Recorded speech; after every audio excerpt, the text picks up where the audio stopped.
Hello students, welcome to civil staff Himachal and daily current affair quiz session, जिसमें हम आपसे discuss करते हैं कुछ important questions which are important for your exam.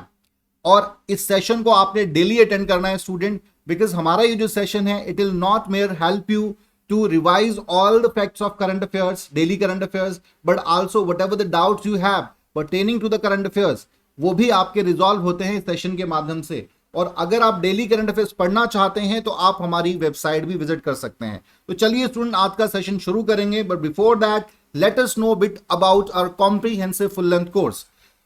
Student, हमारा ये जो कोर्स है ये आपकी प्रीलिम से इंटरव्यू तक की जो जर्नी है उसे कंप्लीट कराएगा।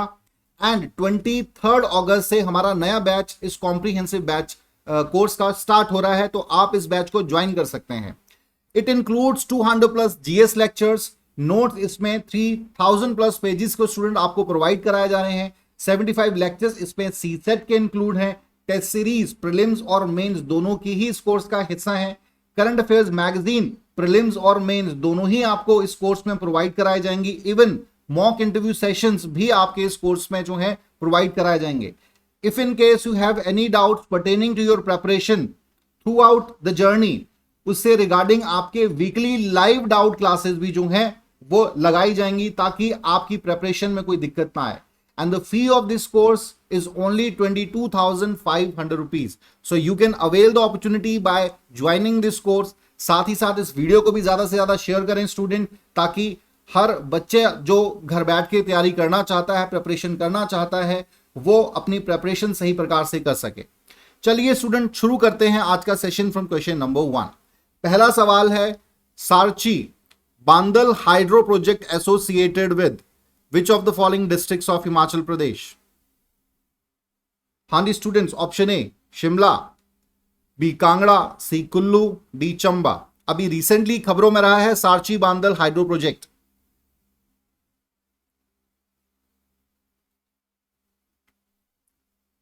क्या आंसर होगा स्टूडेंट्स? तो ऑप्शन सी जो है आपका, Kullu district is the right answer. अभी रिसेंटली हमारे सीएम जयराम ठाकुर जी ने इनॉग्रेट किया है 14 डेवलपमेंट प्रोजेक्ट्स को। कहां पर? बांजर जो क्षेत्र है, बांजर कंस्टिट्यूएंसी है कुल्लू डिस्ट्रिक्ट की, 84 करोड़ रुपीस जो है स्टूडेंट सैंक्शन किए गए हैं बांजर क्षेत्र की डेवलपमेंट के लिए। 14 आपकी डेवलपमेंट प्रोजेक्ट हैं।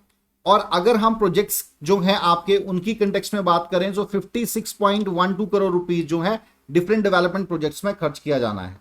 और इसमें अगर हम सारची बांदर प्रोजेक्ट की बात करें तो इस पर 18.32 करोड़ रुपीस जो है सरकार की तरफ से सैंक्शन किए गए हैं खर्च करने के लिए।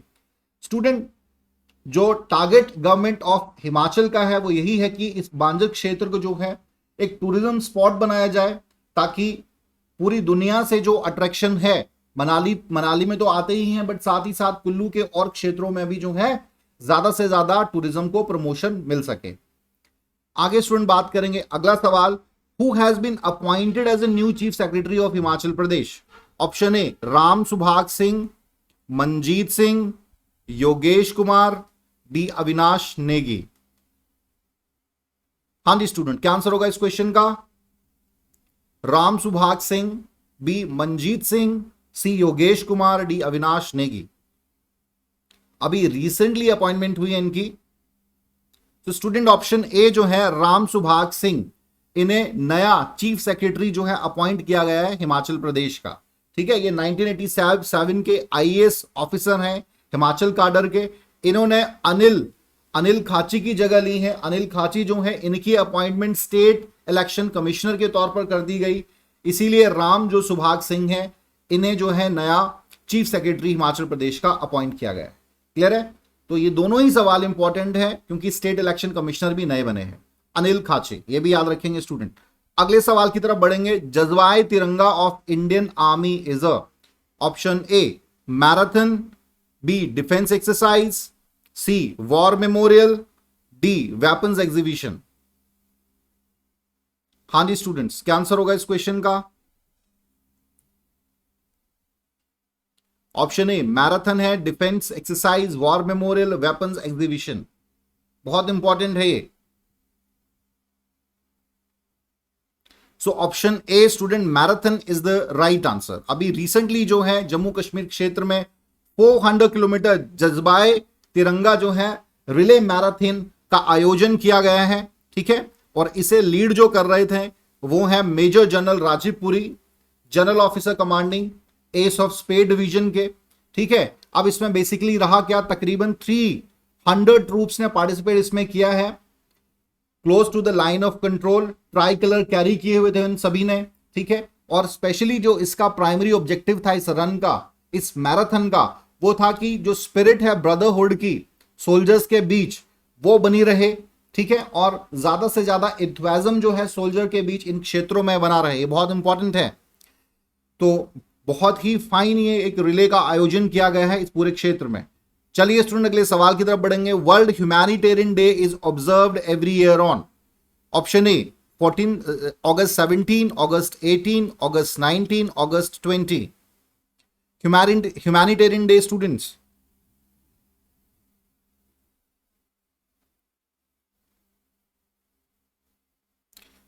क्या आंसर होगा? सो ऑप्शन सी जो है 19 अगस्त इज द राइट आंसर। हर साल 19 अगस्त को वर्ल्ड ह्यूमैनिटेरियन डे जो है वो मनाया जाता है। क्यों मनाया जाता है उस पर भी बात करेंगे, लेकिन स्टूडेंट जितने भी आपके इंपॉर्टेंट डेज एंड डेट्स हैं, इंडेक्सेस हैं, ये आपको जरूर अच्छे से याद रखने पड़ेंगे। तकरीबन जो 6 से 8 महीने का डाटा है वो आपने अपॉइंटमेंट्स, डेज, इंडेक्सेस अच्छे से रिवाइज करना है अपने एग्जाम के लिए।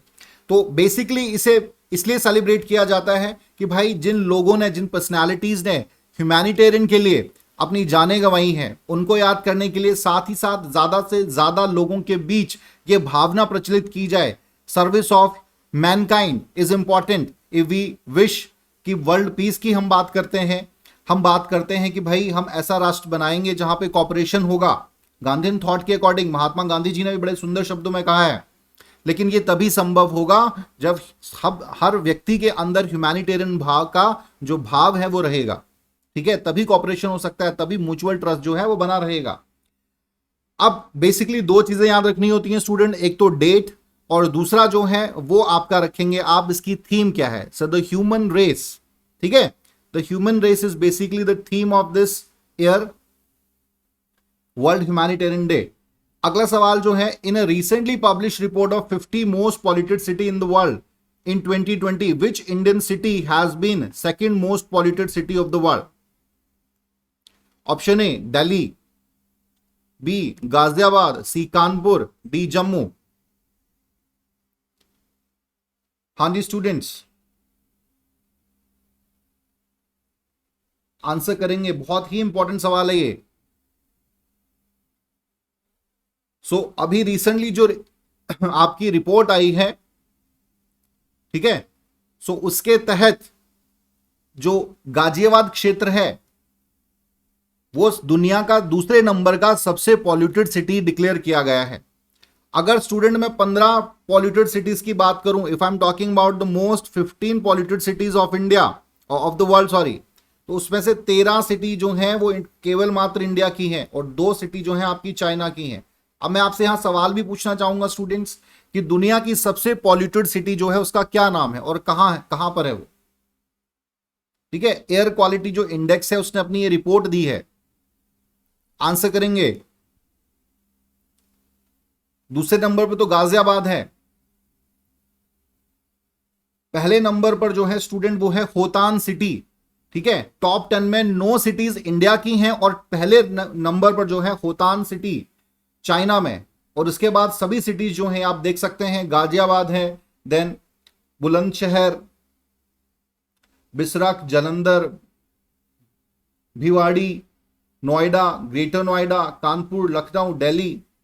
सो बहुत अच्छी कंडीशन एयर क्वालिटी इंडेक्स में नहीं है, इसीलिए इंडिया में बहुत से लोगों की जो डेथ्स है रेस्पिरेटरी प्रॉब्लम्स की वजह से, हार्ट अटैक की वजह से, कोई ना कोई जो इस प्रकार की समस्या है उन्हें रहती है।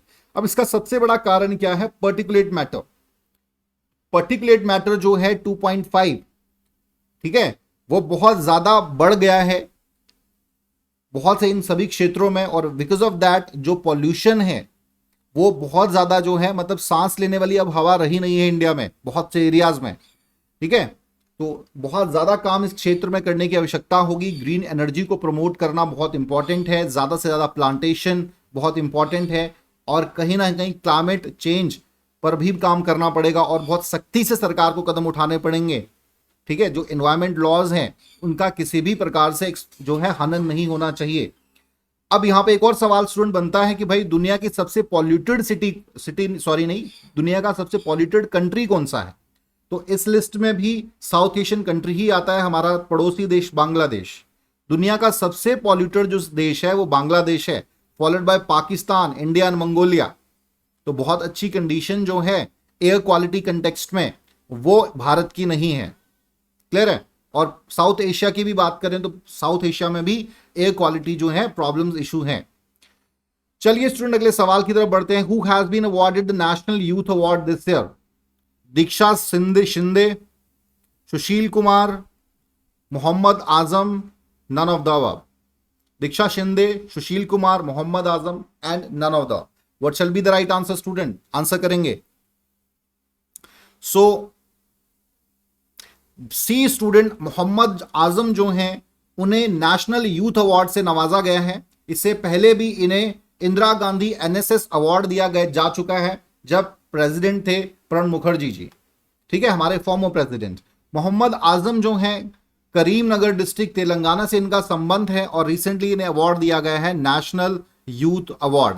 ठीक है, किसने इसे ये अवार्ड दिया है? तो basically union youth affairs and sports minister Anurag Thakur द्वारा दिल्ली में इन्हें अवार्ड दिया गया। अब क्यों इन्हें अवार्ड दिया गया है? Basically displaying exemplary leadership qualities, जो इन्होंने बढ़ चढ़कर समाज में डिफरेंट क्षेत्रों में अपनी लीडरशिप क्वालिटीज को दिखाते हुए डिफरेंट प्रोग्राम्स को रन किया है, उसके लिए इन्हें अवार्ड दिया गया है। इसके एग्जाम्पल हैं बहुत से अवेयरनेस इन्होंने प्रोग्राम्स जो हैं चलाए pertaining to blood donation, organ donation, plantation programme, sanitation programme. ठीक है, अंडर हरिता हरम प्रोजेक्ट। क्लियर है? और इसके तहत इन्हें जो है एक सर्टिफिकेट दिया गया है इस अवार्ड के तहत और 50,000 कैश अवार्ड भी इन्हें दिया गया है। तो बहुत ही अच्छी खबर है। इस प्रकार के जो लीडरशिप क्वालिटीज वाले लोग हैं उन्हें सम्मानित करना ही चाहिए। नेक्स्ट सवाल है, who has been elected as the new president of institute of economic growth society IEG? Manmohan Singh, NK Singh, Jagdish Bhagwati, Surjit Bhalla. हाँ जी स्टूडेंट्स, क्या आंसर होगा? Doctor Manmohan Singh, NK Singh, Jagdish Bhagwati, Surjit Bhalla. So अभी स्टूडेंट बी आपका राइट आंसर है। एनके सिंह जो हैं उन्हें, जो कि चेयरमैन हैं 15th फाइनेंस कमीशन के, उन्हें president of institute of economic growth society का प्रेसिडेंट बनाया गया है। ठीक है, इससे पहले हमारे former prime minister doctor Manmohan Singh जो थे वो आपके प्रेसिडेंट के तौर पे काम कर रहे थे। इन्होंने सक्सीड किया है इन्हें because of the poor health of doctor Manmohan Singh. अब IEG जो है इसके नए अध्यक्ष जो है आपके एनके सिंह को बनाया गया है। ये भी ध्यान रखेंगे स्टूडेंट, ये आपके 15th फाइनेंस कमिश्नर रह चुके हैं, चेयरमैन रह चुके हैं। चलिए नेक्स्ट सवाल है, Atal innovation mission comes under the ambit of, option A minister of education, department of science and technology, minister of electronics and information technology, NITI Aayog. हाँ जी स्टूडेंट्स, क्या आंसर होगा इस क्वेश्चन का? Atal innovation mission. So basically D जो है आपका नीति आयोग। मुझे कमेंट बॉक्स में आंसर करेंगे नीति आयोग का गठन कब किया गया था। स्टूडेंट अभी रिसेंटली क्या है, डिफेंस मिनिस्टर राजनाथ सिंह ने 5th एडिशन लॉन्च किया है डिस्क। ठीक है, जिसे डिस्क भी कहा जाता है या फुल फॉर्म इसकी है डिफेंस इंडिया स्टार्टअप चैलेंज। देखिए गवर्नमेंट ऑफ इंडिया जो है हर क्षेत्र में जो है स्टार्टअप्स को प्रमोट कर रही है ताकि ज्यादा से ज्यादा जो देश है वो सेल्फ रिलायंट हो। डिपेंडेंसी हम हर क्षेत्र में अपनी कम करना चाहते हैं और इसमें जो है डिफेंस का जो फील्ड है वो भी है। इसके तहत स्टूडेंट जो है डिस्क ने लॉन्च किया है इनोवेशन फॉर डिफेंस एक्सीलेंस और इसमें डिफेंस इनोवेशन ऑर्गेनाइजेशन आईडेक्स या DIO भी कहा जाता है, आईडेक्स DIO। ठीक है, इसमें का जो रोल है वो भी बहुत महत्वपूर्ण है। अब इसके तहत जो ऑब्जेक्टिव की अगर हम बात करें, what exactly the objective of this, तो स्टार्टअप्स जो हैं आपके जितने भी स्टार्टअप्स हैं स्पेशली डिफेंस और एरोस्पेस टेक्नोलॉजी के सेक्टर में, उनको बढ़ावा देने के लिए है सरकार की तरफ से और मिनिस्ट्री ऑफ आपकी जो गवर्नमेंट मिनिस्ट्रीज हैं वो भी इसमें, डिफेंस मिनिस्ट्री भी अपनी पार्टिसिपेशन देंगी, क्लियर है, और एमएसएमई सेक्टर भी इसमें अपनी सहभागिता देगा ताकि कमर्शियलाइज किया जा सके, ज्यादा से ज्यादा जो है प्राइवेट सेक्टर इसमें सपोर्ट कर सके, क्योंकि गवर्नमेंट के पास रिसोर्सेज कम होते हैं। जब प्राइवेट सेक्टर मदद करेंगे स्टार्टअप प्रोग्राम्स को, तो जो है स्टार्टअप्स प्रोग्राम के सहायता से हम इंडिजीनियस बहुत से जो है डिफेंस और एरोस्पेस टेक्नोलॉजी में डेवलपमेंट्स कर सकते हैं। तो बहुत ही फाइन ये स्टेप है भारत सरकार की तरफ से। नेक्स्ट सवाल है, world Sanskrit day in 2021 was celebrated on. Option A August 22, B August 23, August July 24, D July 25। हाँ जी students, what shall be the right answer? So A student सही जवाब है आपका। बेसिकली संस्कृत जो डे है वो 22 को मनाया जाता है, लेकिन पूरा वीक जो है, ठीक है, संस्कृत वीक जो है सेलिब्रेट किया जाता है फ्रॉम 19 अगस्त टू 25 अगस्त। अब इसका प्राइमरी ऑब्जेक्टिव क्या है? देखिए, Sanskrit is world's ancient language, पूरी दुनिया की सबसे पुरानी जो भाषा है वो संस्कृत लैंग्वेज है। So in order to promote and popularize this language, ठीक है, नरेंद्र मोदी जी ने इनॉग्रेट किया और इस पर जो है संस्कृत को ज्यादा से ज्यादा संरक्षण देने की बात की है, या प्रमोशन की संस्कृत लैंग्वेज की बात की है, ताकि देखिए अब संस्कृत लैंग्वेज इंपॉर्टेंट क्यों है? जितना भी हमारा ट्रेडिशनल, जितना भी हमारा हेरिटेज का कल्चरल हेरिटेज है, ट्रेडिशनल नॉलेज है, वो सभी संस्कृत लैंग्वेज है maximum. And maximum new generation जो है they are not aware about Sanskrit language. School में बड़ी मुश्किल से 3-4 साल बच्चे पढ़ते हैं संस्कृत लैंग्वेज, उसके बाद नहीं, ठीक है, तो वो एक्सपोजर ही नहीं है लैंग्वेज का। And we are actually not, because of that हम बहुत दूर हैं उस ट्रेडिशनल नॉलेज से, ठीक है। तो ये बहुत बड़ा महत्वपूर्ण है कि ज्यादा से ज्यादा जो संस्कृत लैंग्वेज है उसको प्रमोट किया जाए और मैंडेटरी होना चाहिए एजुकेशन सिस्टम में। चलिए student, here we complete today's lecture. I hope कुछ नई चीजें आपको सीखने की मिली हो, कुछ नए डाउट्स आपके क्लियर हुए हो, साथ ही साथ आपकी जो डेली करंट अफेयर रिवीजन है वो भी कंप्लीट हुई हो। तो डेली स्टूडेंट आपने इस सेशन को जरूर अटेंड करना है और साथ ही साथ करंट अफेयर्स भी घर बैठकर ही पढ़ते रहें। तो चलिए student, here we complete today's lecture. Thank you very much.